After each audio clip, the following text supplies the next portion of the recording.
10 retirement havens where seniors are thriving on Social Security alone, you know?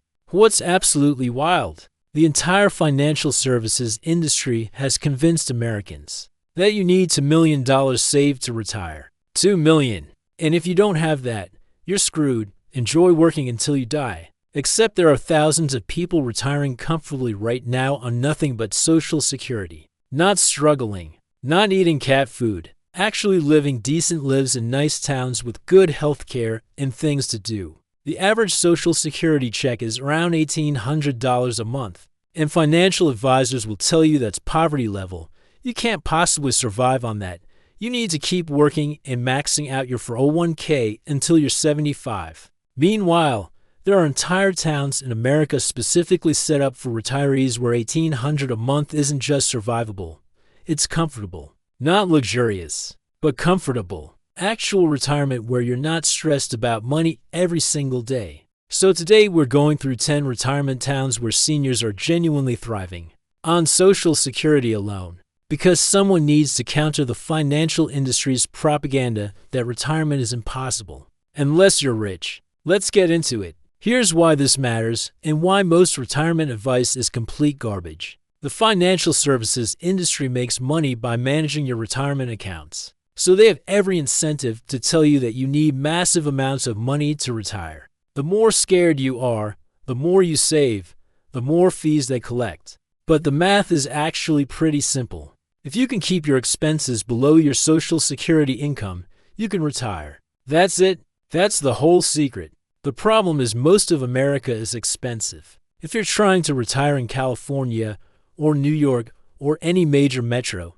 Social Security absolutely will not cut it. You need supplemental income. But America is big, and there are still affordable places where cost of living is low enough that Social Security covers everything. These aren't terrible places. They're not dying Rust Belt towns or dangerous areas. They're functional small to mid-sized cities and towns that happen to have low costs, good health care, and active senior communities. The towns on this list were specifically chosen because they check every box retirees actually need. Affordable housing, quality health care nearby, things to do. Safe, walkable, or at least senior-friendly, and tax policies that don't punish retirees. This isn't about living in poverty in the middle of nowhere. This is about strategic geographic arbitrage, moving somewhere that your fixed income actually works. Most people retiring now are getting somewhere between $1,500 and $2,000 a month from Social Security. On this list,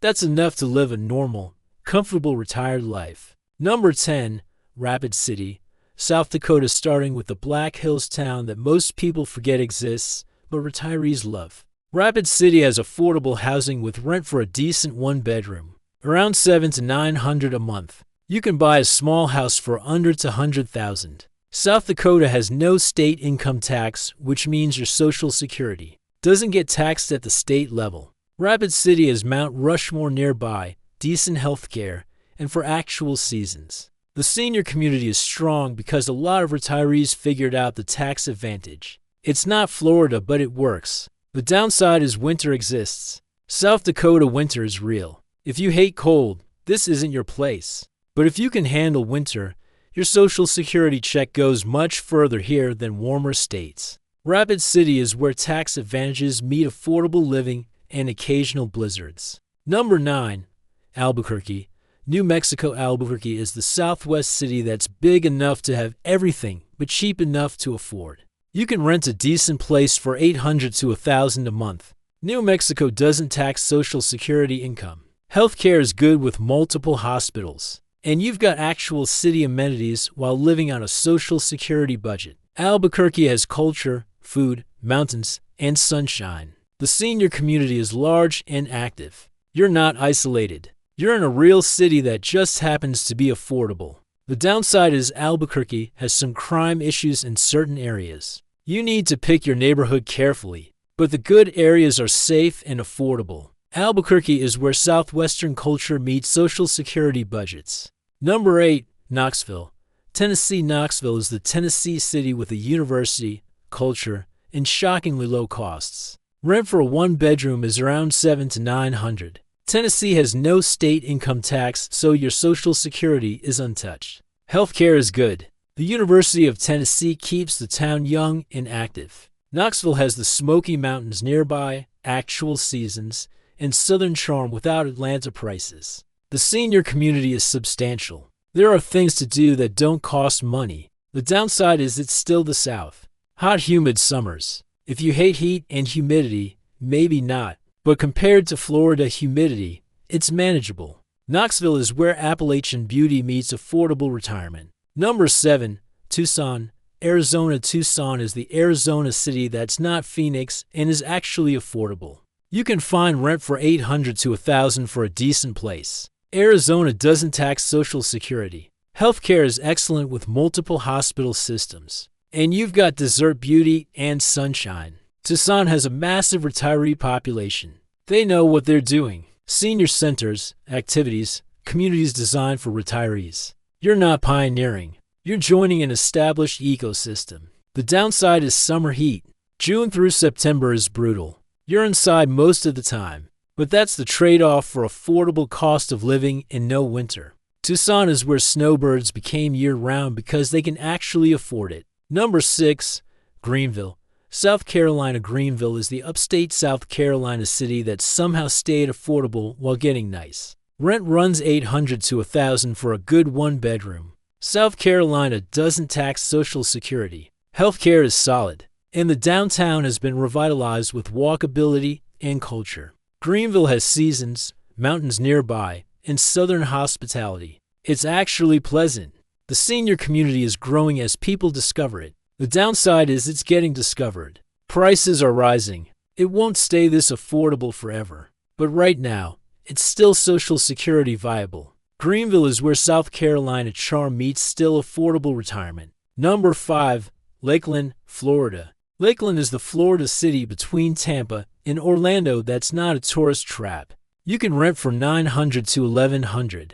Florida has no state income tax and doesn't tax Social Security. Healthcare is everywhere because Florida, and you're in actual Florida without Miami or Orlando prices. Lakeland has lakes, sunshine, and proximity to beaches and theme parks if you want them. But it's not overrun with tourists. It's functional Florida for people who actually live there. The downside is it's still Florida. Hurricanes. Heat. Florida man. But if you want warm weather retirement on a budget, Lakeland works. Lakeland is where Florida retirement isn't a luxury anymore. Number 4. Georgetown, Texas. Georgetown is the Texas town north of Austin that's specifically marketed to retirees. Rent is around $900 to $1,200 for a nice place. Texas has no state income tax. Healthcare is good, and Austin's world-class medical is 30 minutes away. Georgetown has built itself as a retirement destination. The town is Sun City, Texas, a massive active adult community. Lake access. Small town feel with Austin proximity. They know what retirees need and provide it. The downside is Texas summer heat, and it's getting more expensive as Austin grows. But it's still Social Security viable if you're not trying to live in luxury. Georgetown is where Texas did retirement planning right. Number 3. Prescott, Arizona. Prescott is the Arizona mountain town that's cooler than Phoenix and affordable. Rent ranges from $900 to $1,300 depending on what you want. Arizona doesn't tax Social Security. Healthcare is good, and you're at elevation so summer isn't death. Prescott is a genuine downtown, hiking, and an established retiree community. It's one of the better-known retirement towns because it actually delivers. Mountains, for seasons, and costs that work on fixed income. The downside is it's not as cheap as it used to be. Demand has driven prices up some, but compared to most of Arizona, it's still reasonable. Prescott is where Arizona retirement works without melting. Number 2. Hot Springs, Arkansas. Hot Springs is the natural spa town that's been a retiree haven for generations. You can rent for $700 to $900 a month. Arkansas doesn't tax Social Security. Healthcare is surprisingly good for a small town. And the natural hot springs are the whole point. Hot Springs is natural beauty, lakes, national park, and a culture built around wellness and relaxation. It's designed for retirees. Has been for over a century. The infrastructure is there. The downside is it's Arkansas. Not a lot of cultural diversity. Conservative.rural. If you need urban amenities, this ain't it. But if you want affordable, relaxed retirement, it's perfect. Hot Springs is where retirement and natural spas met and worked. Number 1. Fort Myers, Cape Coral area, Florida at number 1. The best overall combination of affordability, healthcare, and senior community. We have the Fort Myers and Cape Coral area. Rent runs $900 to $1,200 for a decent place. Florida's tax advantages apply. Healthcare is excellent with multiple hospital systems, and the entire area is designed around retirees. This is ground zero for Social Security retirement in America. Thousands of people living entirely on Social Security in a place with good weather, good healthcare, and actual things to do. Senior centers, activities, communities. The downside is hurricanes are real. You need insurance, and summers are hot and humid. But for 6 months a year, it's paradise. And even the rough months are manageable with AC. Fort Myers and Cape Coral are where Social Security retirement became the norm instead of the exception. So what does all this actually mean? First, the narrative that you need millions to retire is corporate propaganda. If you're willing to be strategic about where you live, Social Security alone can work. Not everywhere, but in enough places that you have real options. Second, the math is simple.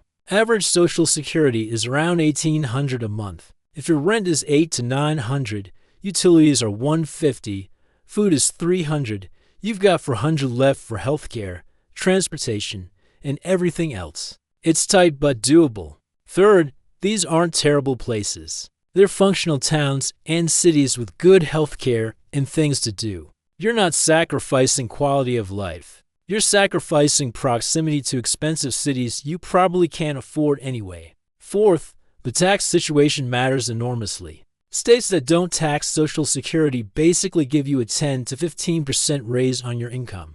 That's massive on a fixed budget. And fifth, the senior community in these places is important. You're not isolated. You're surrounded by people in the same situation living the same lifestyle. That creates infrastructure and amenities specifically for retirees. So there you have it.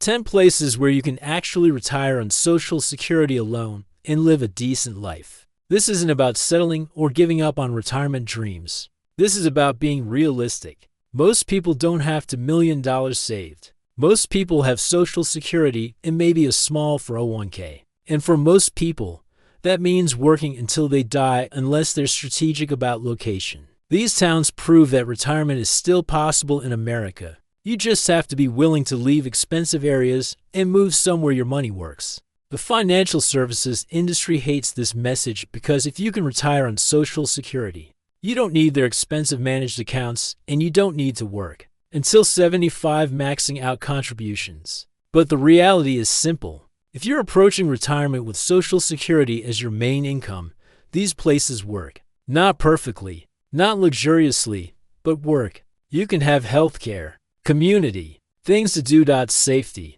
and enough money left over that you're not stressed every month. That's actual retirement. And it's available to way more people than the financial industry wants you to believe. So here's my question for you. If you're retired or approaching retirement, would you move to one of these places to make your Social Security work? Or would you rather stay where you are and struggle financially? Let me know in the comments, because this is probably the most important retirement question most people aren't asking. And if you found this actually helpful instead of the usual retirement fear-mongering, maybe subscribe.